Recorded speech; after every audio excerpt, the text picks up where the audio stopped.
Bonjour tout le monde, bienvenue pour un tuto sur la résolution des défauts sur des enregistrements de field recording ou d'audionaturalisme, donc des fichiers pris essentiellement à l'extérieur. Aujourd'hui, nous allons nous intéresser à un enregistrement que j'ai réalisé en 2010 dans les Cévennes avec une parabole Telinga et un enregistreur numérique Olympus LS10. C'est un enregistrement ici d'un oiseau qu'on appelle le brouillon ortolan. Nous allons d'abord écouter les différents problèmes de ce fichier.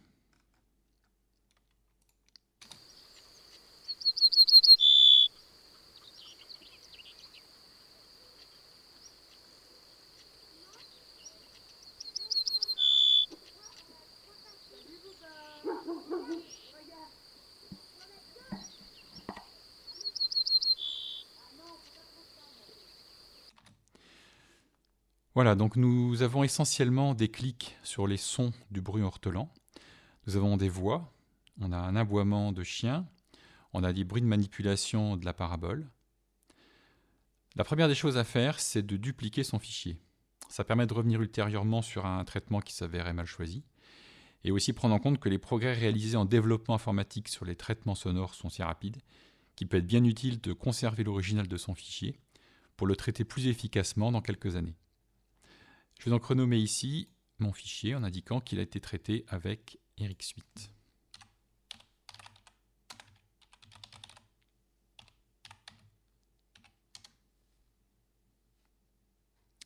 Voilà, je vais donc travailler sur ce fichier sauvegardé.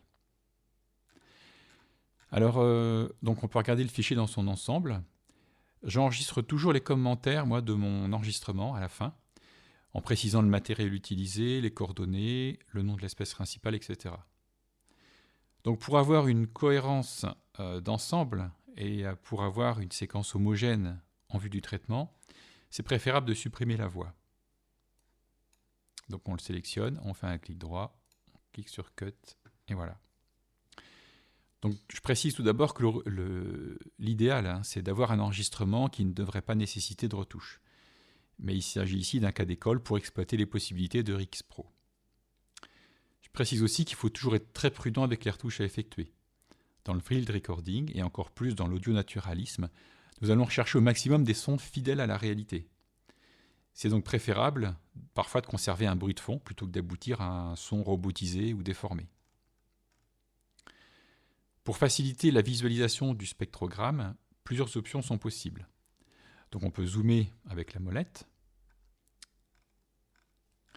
horizontalement, mais également en se plaçant ici sur l'échelle des fréquences. On peut zoomer avec le bouton de la souris, et donc on peut, en cliquant, glissant, voilà, vers le bas ou vers le haut, on peut comme ça avoir tous les détails de la gamme de fréquences qui nous intéresse. Pour revenir à la situation originale, on double-clique sur cette barre-là. Il est aussi possible de passer de l'oscillogramme au spectrogramme. Donc là, je suis en mode spectrogramme. Avec ce curseur ici, je peux passer en mode oscillogramme, où donc là, j'aurai les variations de l'intensité du son enregistré. Donc on a aussi la possibilité de fusionner les deux canaux, le canal droite et le canal gauche, donc pour avoir une somme en fait de la visualisation. Mais ça ne fonctionne pas toujours très bien, donc je préfère ne pas l'activer. Alors pour vous montrer ça, là, par exemple ici on a un son de bruit de manipulation de parabole. Voilà. Et alors si on somme les deux, voilà, on s'aperçoit en fait qu'on n'a pas la totalité des défauts qui s'affichent. Alors même en mode comme ça, en mode fusion, on peut cliquer sur le canal gauche, on l'a ici, on peut cliquer sur le canal droit, donc il faut cliquer deux fois. Et donc on voit que la somme des deux, en fait, masque une partie du défaut de ce bruit de manipulation. Alors que si on se met comme ça en mode droite et gauche, on le voit beaucoup mieux, le défaut. Donc je préfère, moi, rester en mode droite et gauche. Alors lors du traitement des fichiers, c'est important de respecter un certain ordre. Et donc on a ici la séquence des différentes étapes qui a été donc produite par Isotope. Et donc on a ici à gauche les questions qu'il faut se poser. Et si la réponse est oui, alors on évalue quel outil est à utiliser. Si la réponse est non ou si on a traité les différents problèmes, on passe à la question suivante. Alors on va essayer de passer ça rapidement en revue. Donc la première question, y a-t-il écrêtage? Lorsque le niveau sonore est trop fort, il y a un écrêtage du signal. Alors pour faire ça, on peut observer la forme d'onde du signal.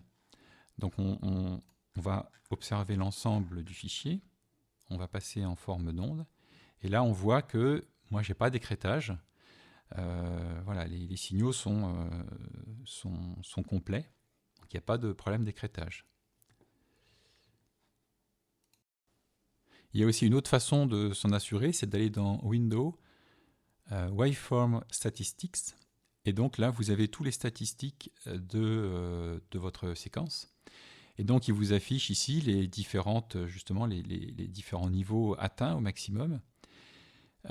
Et donc vous avez par exemple ici justement la possibilité d'avoir des échantillons qui sont avec un écrêtage. Donc ici il n'y en a pas, c'est 0. Donc on retourne à nos étapes là. Ensuite on peut éventuellement aussi utiliser l'outil Decrackle. Donc le Decrackle est dédié à la suppression des crépitements. Ce sont des sons un peu plus longs que des simples clics. On peut ici utiliser Deconstruct, donc ça permet d'ajuster indépendamment, à la hausse ou à la baisse, le niveau de bruit par opposition aux sons musicaux, y compris la voix. Cela est utilisable dans un grand nombre de situations, comme l'amélioration du souffle d'une flûte ou la distorsion d'un son. Ce module Deconstruct produit de meilleurs résultats que le module Denoise lorsque le bruit est très variable dans le temps, comme par exemple un bruit résiduel d'un disque vinyle après application des modules Declick et Decrackle. Et puis on peut enfin utiliser le module Spectral Repair dans des situations assez ponctuelles de défauts sonores. Une fois qu'on a fait ça, ou une fois qu'on a la réponse est non, on passe à la question suivante. Y a-t-il des problèmes de stéréo? Lorsqu'il y a des décalages entre le canal droit et le canal gauche, ou des problèmes de phase qui entraînent notamment des clics ou un son altéré. Dans ce cas-là, on peut utiliser le module Azimut qui permet de contrôler les différences de gain entre le canal droit et le canal gauche, mais également les décalages de temps, les problèmes de phase. Et ça permet par exemple d'obtenir un son mono à partir d'un fichier stéréo. Il y a aussi Center Extract. Ce module préserve le centre, donc Keep Center ou les côtés, using Keep Sides, d'un fichier stéréo. Extraire le centre permet de ne garder que les sons au centre de l'image stéréo et atténue tout ce qu'il y a sur les côtés. Il est possible de ne conserver à l'inverse que les côtés. Et puis on pourra faire un mix avec le fichier stéréo original de façon à avoir un son plus naturel. Ensuite, la question c'est y a-t-il des clics ou des crépitements? Alors c'est par exemple des bruits de bouche, des disques vinyles, des clics dus à des mauvais paramètres d'enregistrement ou un mauvais traitement sonore du fichier. Dans ce cas-là, on va utiliser l'outil Declick ou alors Mouse Declick en 2 passes. On peut utiliser l'outil Decrackle, donc là encore, comme j'expliquais plus haut. On peut utiliser l'outil Interpolate, là ça va être lorsque le problème se situe sur l'ensemble de la bande de fréquence, donc c'est pour des séquences très très courtes, ou si le problème se pose à l'intérieur du spectre de fréquence, dans ce cas-là on va utiliser le Spectral Repair.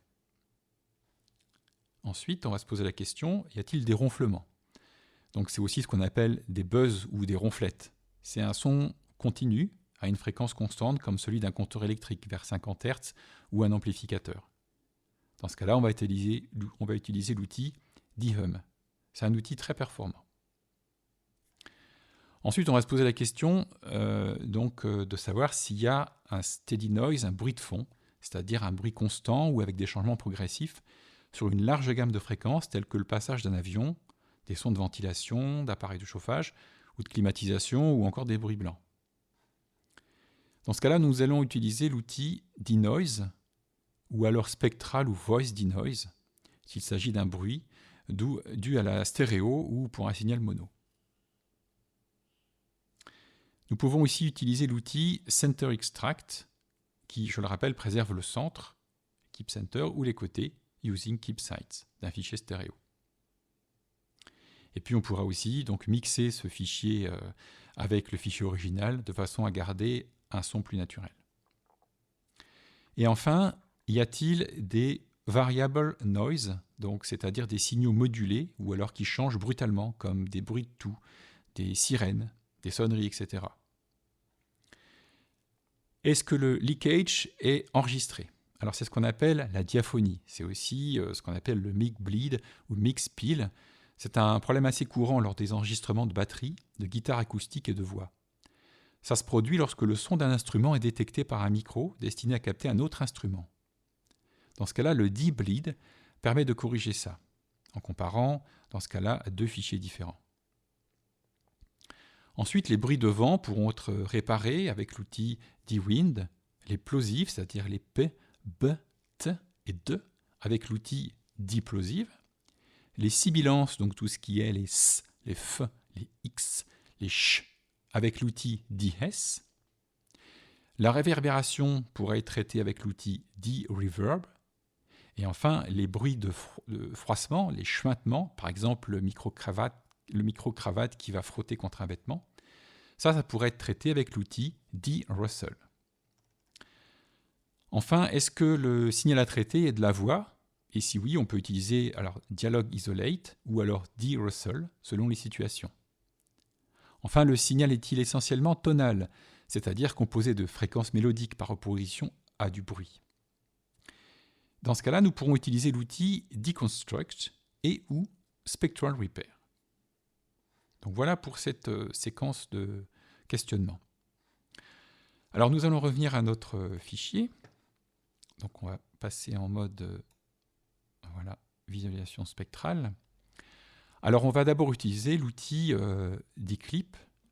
Donc on peut utiliser declip ou deconstruct de façon à essayer de résoudre les problèmes de clics qu'on va entendre ici. Voilà, on entend très bien que ça fait des clics. Donc nous pouvons utiliser soit le declick, soit le deconstruct. Donc on va essayer les deux et on va voir quel est le mieux. Donc on va le sélectionner et on va utiliser donc declick. Voilà, donc là il y a un certain nombre de paramètres. Alors il y a le paramètre par défaut et puis il y a un certain nombre de presets. Hein. Mais là on va en fait prendre directement les réglages. Donc on a ici l'algorithme utilisé, simple bande, multibande, faible latence. Donc on peut utiliser certains.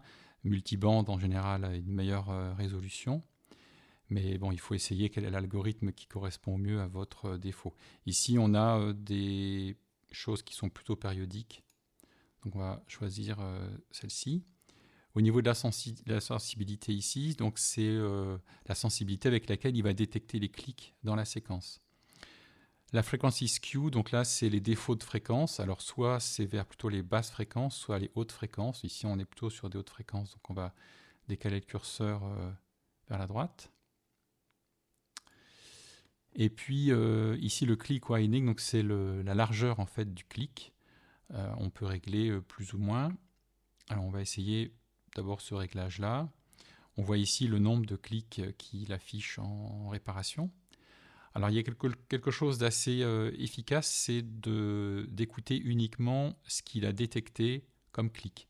Donc en cochant ça et en faisant preview, on va entendre uniquement les clics. Voilà, on entend, ça fait tac tac tac. Donc on peut aussi... Nous allons pouvoir visualiser en cliquant sur Render et en laissant cocher Output Clicks Only les clics que le logiciel va supprimer. Donc on peut y aller peut-être un petit peu plus fort, mais on va d'abord écouter. Alors, on va écouter le son. Voilà, on voit déjà là, alors je bypass.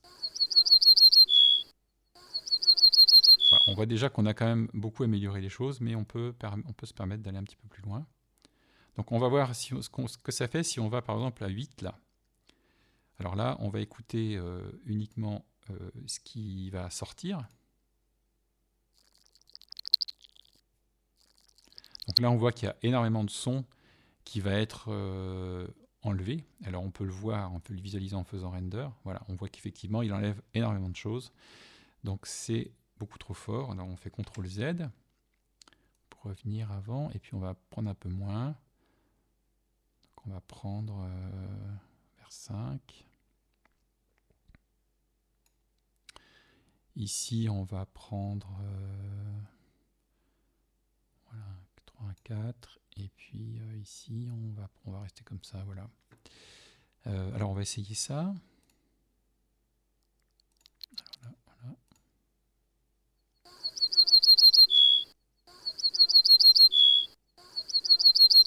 Et 100. Voilà. Donc là on voit qu'on a quand même bien réussi à enlever les clics sans altérer la sonorité du chant de l'oiseau. Donc on va appliquer cette modification là. Voilà. Alors donc là on peut enregistrer, hein, si ça nous convient d'ailleurs, la suppression des défauts. Donc je vais marquer traitement clic ortolan.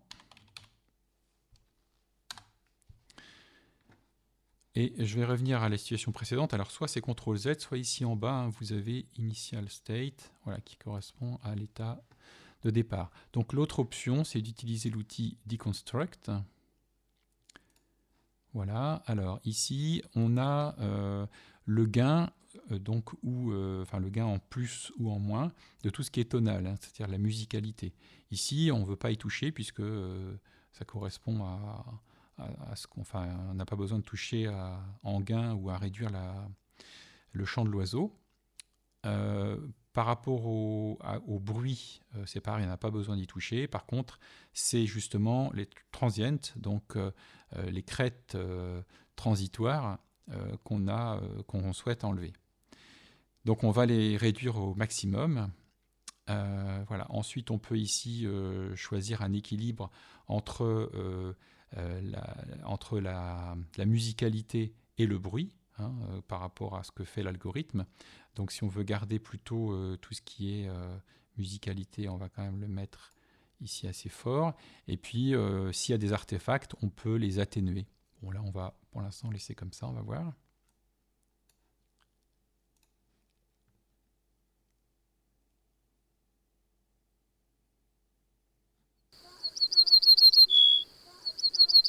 Alors, on voit que ça craque plus. Si je fais bypass, voilà. Donc là, on les entend très bien et donc on voit que le traitement est efficace. Voilà, donc là, le traitement est un peu plus long, hein, avec cet outil Deconstruct. Les calculs sont un peu plus importants.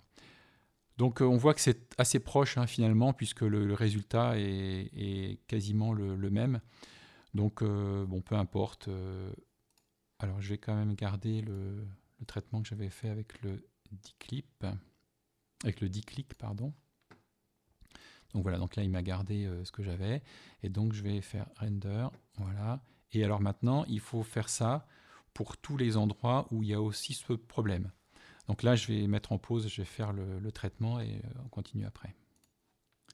Voilà, donc là, j'ai effectué tous les traitements là où il y avait des clics justement dans le champ de l'oiseau.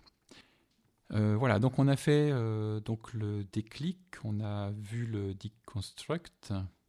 Maintenant, on va s'intéresser aux défauts qui se trouvent donc dans le fichier. Donc si on suit, hein, l'organigramme, enfin la séquence de traitement sonore, on sait qu'il n'y a pas de problème de phase ou d'azimut. Là, on est sur de la stéréo et on veut conserver de ces stéréos. Donc maintenant, on va s'intéresser à tout ce qui est clic et les crépitements. On va utiliser donc le Spectral Repair pour enlever les principaux défauts. Alors, l'avantage du spectrogramme, c'est qu'on voit tout de suite les principaux défauts qu'on a. Donc si on commence par le début, alors au début on a, je crois, des manipulations. Oui, bon, ça c'est le tout début, donc on va faire très simple, on va le sélectionner et le supprimer.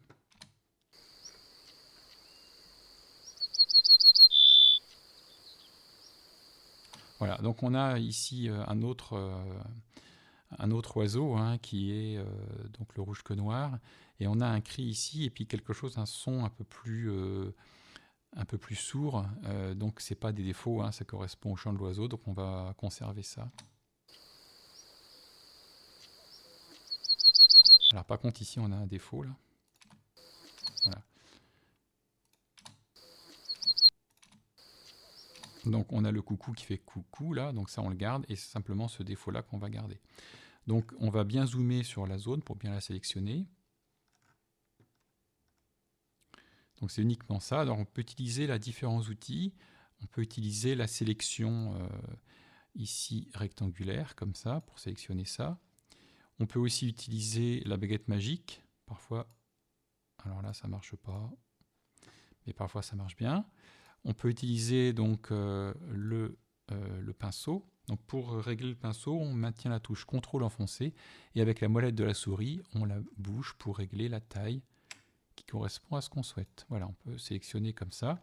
On peut aussi sélectionner avec un lasso où on fait le contour de la zone qu'on veut supprimer.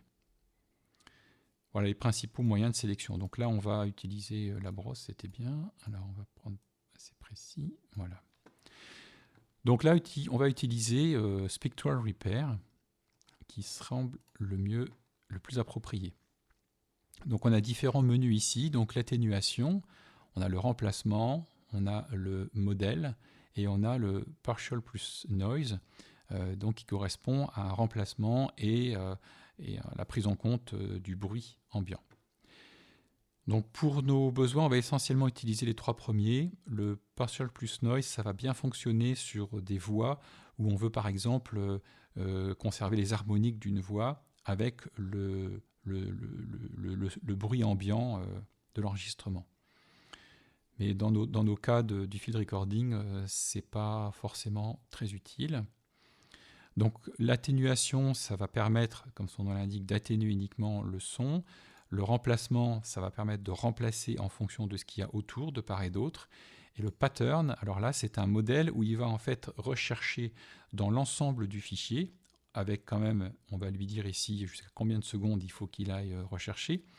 Il va donc remplacer le défaut qu'on lui a sélectionné par ce motif sonore qu'il aura trouvé dans le fichier.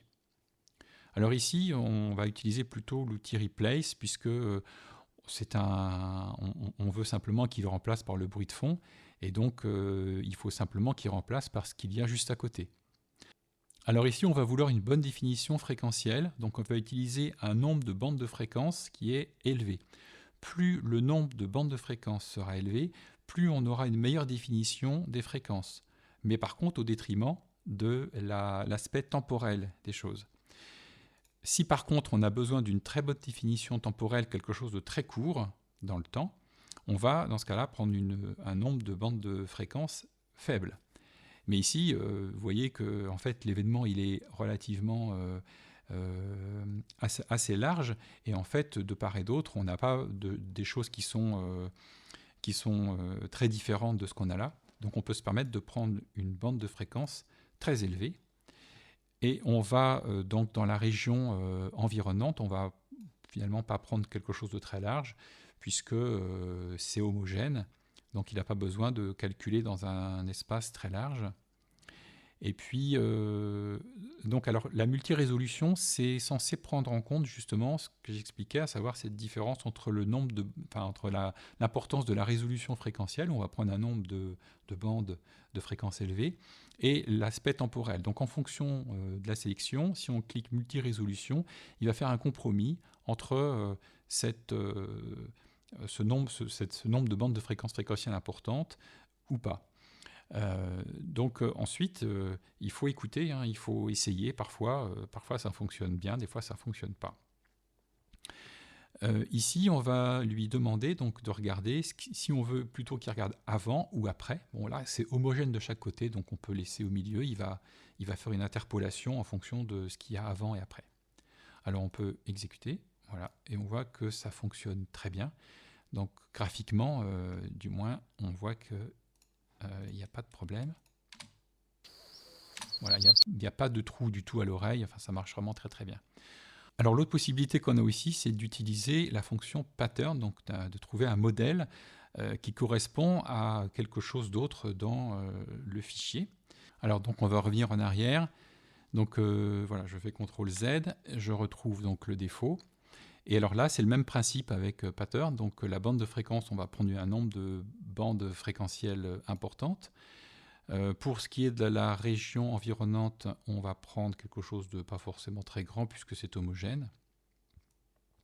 Et puis dans le pattern search range, donc là, 4 secondes, on voit que c'est très homogène, donc il n'y a vraiment pas besoin d'aller chercher très loin, sinon au contraire il risque s'il y avait des choses très différentes autour de ce point-là, si on lui dit de chercher trop loin, il risque vraiment de mettre des défauts à cet emplacement-là. Donc là on va faire très court, et voilà, donc si on fait pattern, on voit aussi que ça fonctionne bien, c'est homogène. Ouais, c'est absolument inaudible, donc la correction du défaut est très bien. Alors on va rechercher encore d'autres défauts, donc voilà, ça c'en est pas un. Alors ensuite on a affaire à un autre bruit de manipulation là qu'on a ici. Voilà. Et on entend que ça commence en fait ici, jusqu'ici. Donc on a tout ça. Donc il y a plusieurs solutions qui s'offrent à nous là. C'est soit de sélectionner chaque petit détail et d'utiliser Replace. Mais en fait, on voit que c'est assez étendu, donc ça risque de ne pas avoir de très bons résultats.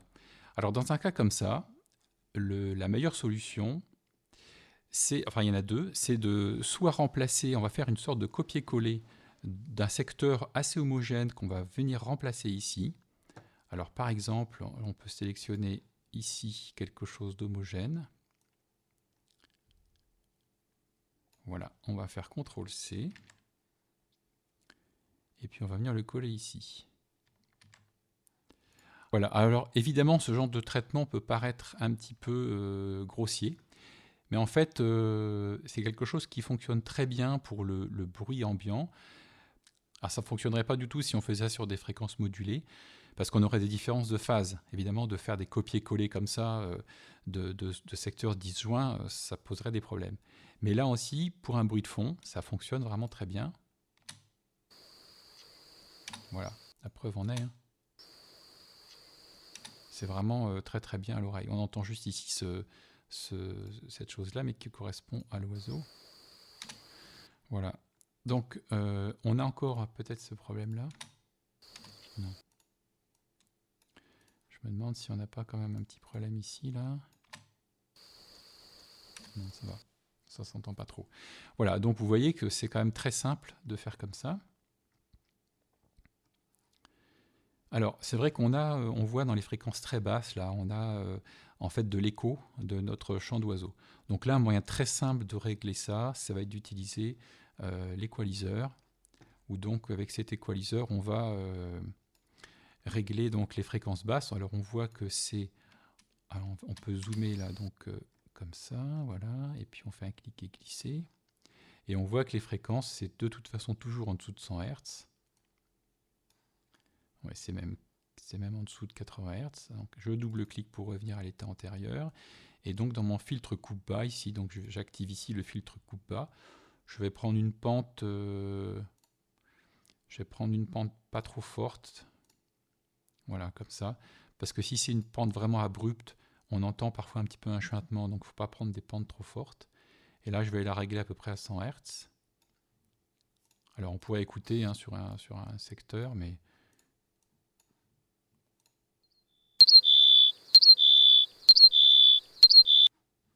De toute façon, ça ne va pas beaucoup s'entendre à l'oreille. On va faire render, voilà. Donc là, on a supprimé tous les problèmes de fréquence trop basse.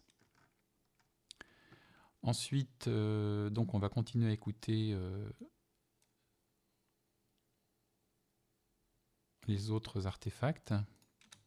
Donc on va rechercher tous les bruits de manipulation. Donc il y a une fonction bien pratique lorsqu'on a trouvé quelque chose qui fonctionne, notamment donc avec le Spectral Repair qui était la fonction Replace, qui fonctionnait bien ici puisqu'on a des choses homogènes. Voilà, c'est de faire ensuite Instant Process Replace, où là donc on va pouvoir, avec les mêmes réglages que précédemment, faire la sélection et automatiquement il va faire le remplacement. Voilà, donc là, ça fonctionne très bien aussi. Et donc, on peut rechercher dans le fichier tous les endroits où il y a des bruits de manipulation. Il y en a aussi ici.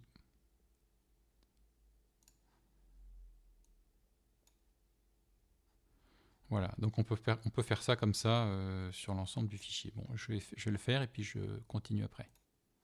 Alors voilà, petit détail aussi, là je reprends, puisque avec donc le Instance Process Replace, on voit que si on fait ça sur différentes zones proches, donc là ça va fonctionner, ici aussi, sauf qu'après voilà, on voit que graphiquement ça commence à faire des choses pas très belles, et donc ça va s'entendre aussi, on va entendre quelque chose de bizarre. Parce qu'en fait, à chaque fois qu'il fait replace, il va prendre la séquence qui est avant. Donc si c'est déjà une séquence qu'il a transformée, qu'il a réinterpolée, il va réinterpoler sur ce qu'il a déjà réinterpolé. Donc il y a différentes façons de traiter ça. Alors je reviens à l'état initial. Donc c'est soit de sélectionner en fait l'ensemble de la zone avec des défauts. Alors, oui, donc il faut désactiver Instant Process. Donc je reviens, voilà, comme avec mes défauts initiaux. Et donc on va sélectionner l'ensemble de la zone qui pose problème. Et là on va utiliser encore le Spectral Repair avec la fonction Replace. Alors là par contre on va lui prendre un secteur assez grand pour qu'il prenne quelque chose de matière sonore qui soit homogène et qu'on veut remplacer ici. Et on va faire Render. Alors on pourrait prendre avant, après, d'ailleurs c'est homogène de chaque côté. Hein. Bon, là on va faire comme ça. Voilà, donc là on voit que ça fonctionne très bien aussi. Il n'y a pas de problème particulier. L'autre possibilité qu'on a, c'est de faire aussi pattern. Et là, on va prendre les mêmes paramètres. Voilà, donc on va lui dire de chercher assez loin. Render. Voilà, donc il a recréé une matière sonore qui correspond grosso modo à ce qu'on a à proximité. Donc on peut écouter aussi. Voilà, on entend que c'est complètement inaudible. Là c'est assez parfait avec la fonction pattern. Alors la dernière chose qui nous reste là pour cet exemple, c'est de supprimer toutes ces voix là, et puis l'aboiement du chien et aussi les bruits de manipulation. Alors il y a différentes façons de traiter ça. Il y a théoriquement un outil qui s'appelle Dialogue Isolate, qui permet, en fait, il y a ici dans les presets quelque chose pour réduire le dialogue, donc en le réduisant même au maximum. Bon, ça ne fonctionne pas très bien parce que la voix est quand même très faible, et en plus il peut considérer que cette partie-là du chant de l'oiseau est une partie de la voix. Donc j'ai fait des tests, mais ça ne fonctionne pas bien. Donc pour ça, la meilleure solution, il y en a deux en fait, c'est soit le copier-coller comme je vous ai montré avant. Donc on peut en fait rechercher un secteur où il y a voilà, où on a des choses avec un bruit de fond assez faible. Donc c'est par exemple voilà, ce qu'il y a ici, on pourrait prendre cette partie-là.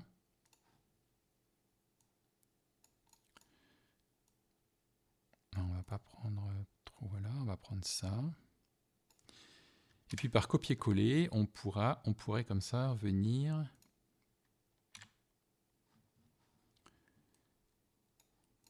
voilà, on pourrait venir remplacer.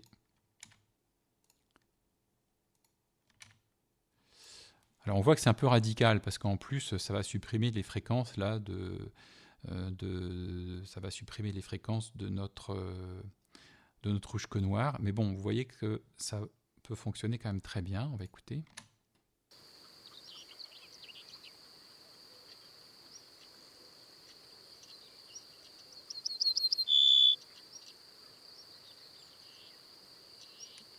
Voilà, ça a parfaitement supprimé les voix, le bruit, l'aboiement du chien et les bruits de manipulation.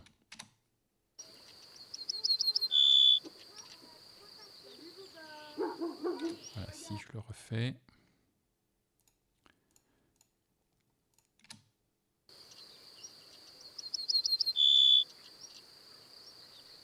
Voilà.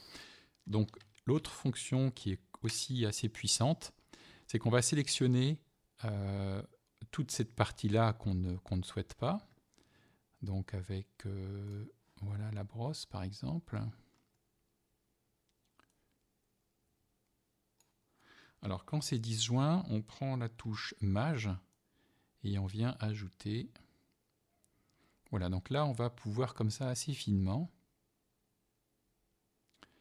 venir sélectionner toutes les voies. Alors, on va pouvoir zoomer un petit peu là dans la bande de fréquence.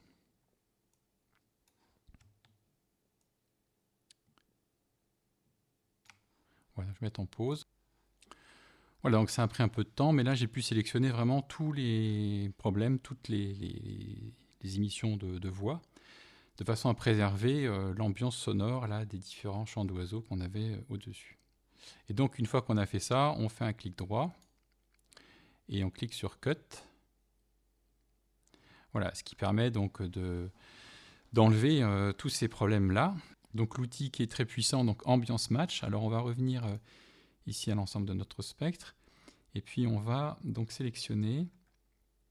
Alors on va sélectionner un secteur qui ressemble, avec le bruit de fond qui ressemble à ce qu'on a ici. Donc on va prendre par exemple eh bien, ce qu'il y a ici. Voilà, on peut prendre même encore un peu plus. On va prendre une partie ici. Voilà, on va le faire calculer comme ça sur ce bruit ambiant. Alors comme je suis à la CO ici, là, il faut aussi qu'il ait des références dans cette gamme de fréquences. Voilà, je vais prendre ici. Je vais prendre ici. Voilà, et là, je vais lui faire Learn. Donc là, il va prendre en fait donc l'ambiance générale du fichier sur ce que j'ai sélectionné. Donc maintenant, je vais sélectionner l'ensemble de la partie où il faut compléter. Voilà. Et donc là, je vais faire Render.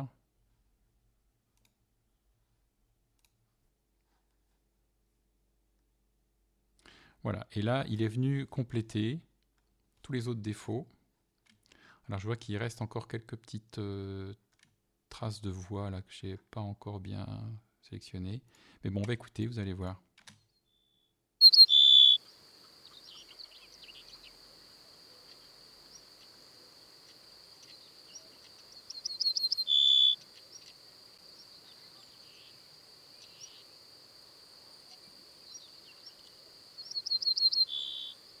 Donc ça fonctionne très très bien. Il y a encore quelques endroits là où j'aurais dû un petit peu mieux sélectionner la voix. Alors je peux encore le faire là, hein, c'est pas de problème. Voilà la touche Maj. Donc quelques secteurs qui ont été oubliés.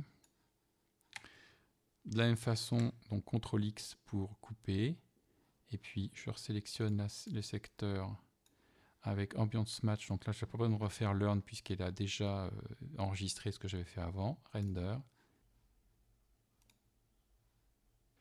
Voilà.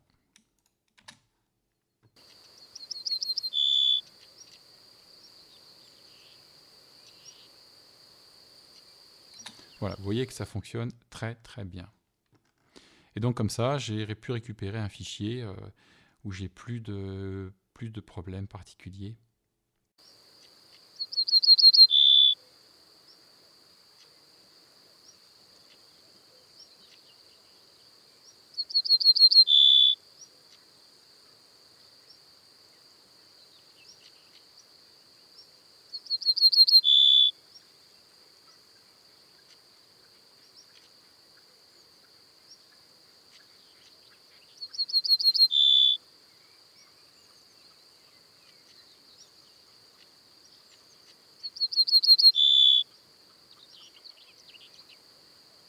Voilà, donc on peut entendre que le traitement est quand même très efficace.